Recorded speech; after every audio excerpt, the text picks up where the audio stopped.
Waalaikumsalam warahmatullahi wabarakatuh.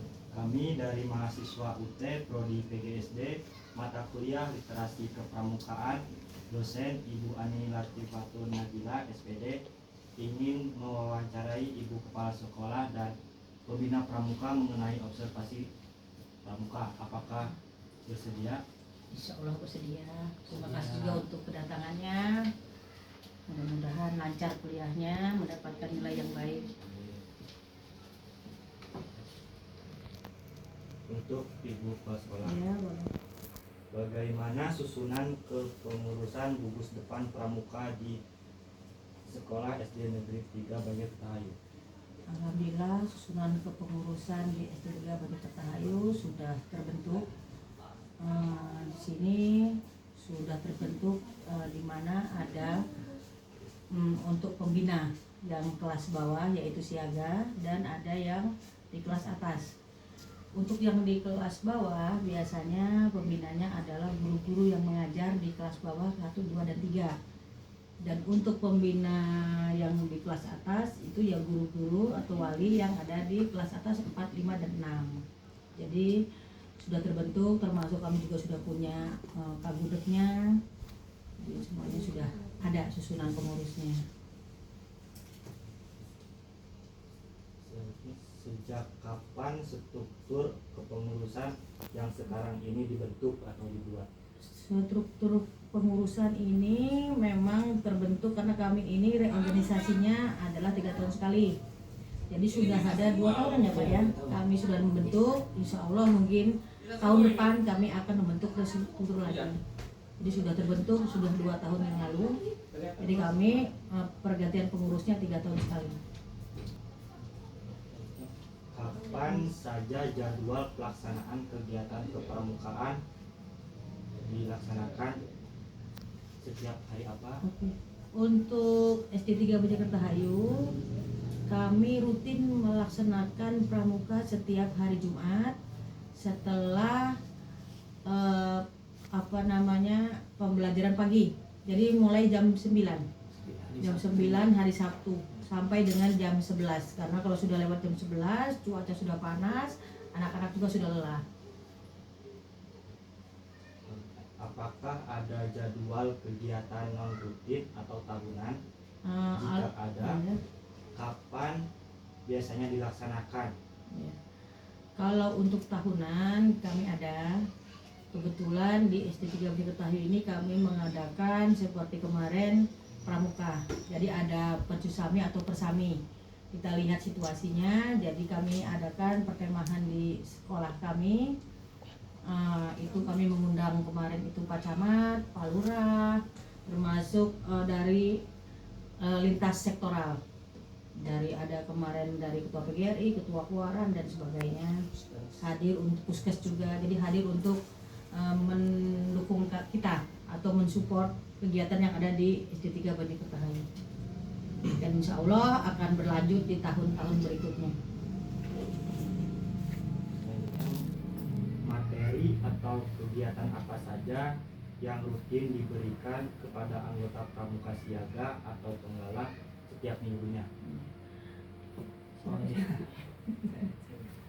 Kalau untuk materi untuk penggalang itu biasanya kita setiap minggu sudah ada jadwalnya. Dari mulai contohnya minggu ini kita melaksanakan PBB sudah 2 minggu, dan di minggu ketiga atau keempat biasanya dilaksanakan pengisian SKU dan dilanjut lagi seperti tali temali, terus sandi dan sebagainya. Itu setiap minggu kita sudah ada jadwalnya, kegiatannya masing-masing. Kalau untuk siaga sama seperti itu, sudah dijadwalkan. Sudah ada jadwal.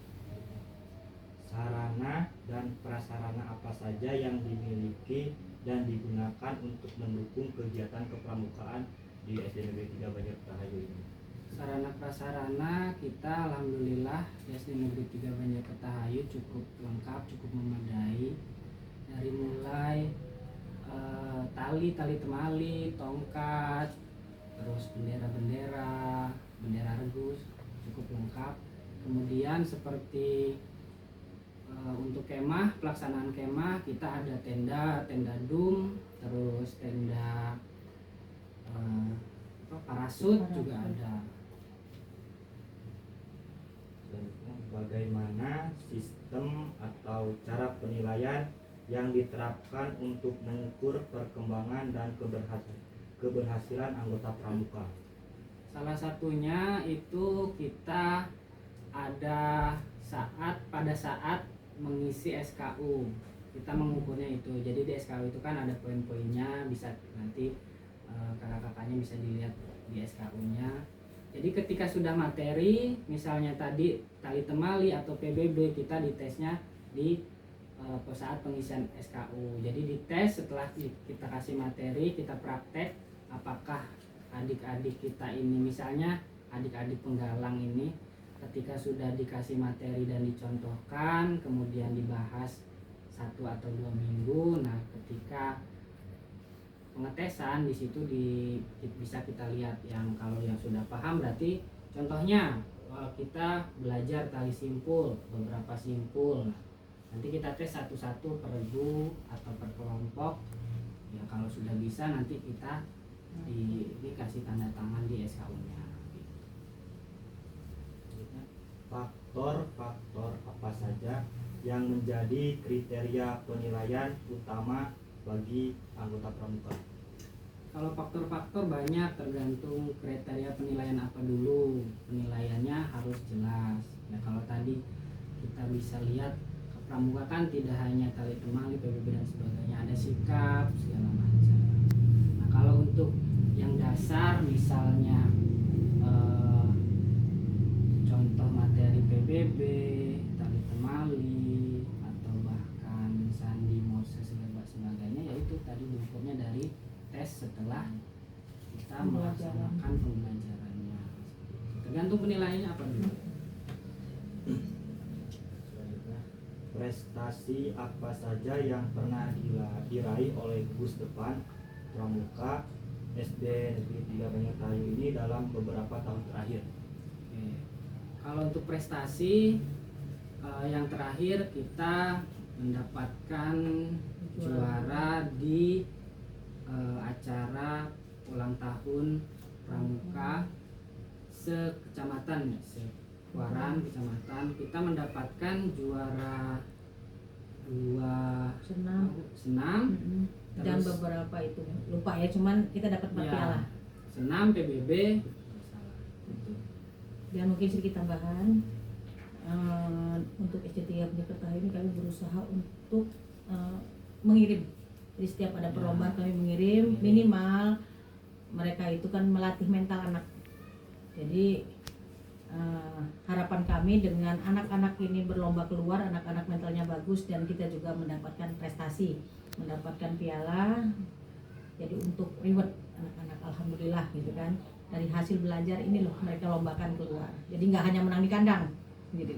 Itu maksud kami. Jadi mohon doanya, mudah-mudahan SC3 tambah maju, tambah sukses bersama dengan guru-guru yang lain. Terakhir, Ya. apa saja tantangan atau kendala terbesar yang dihadapi dalam pelaksanaan kegiatan pramuka di sekolah ini? kalau tantangan dan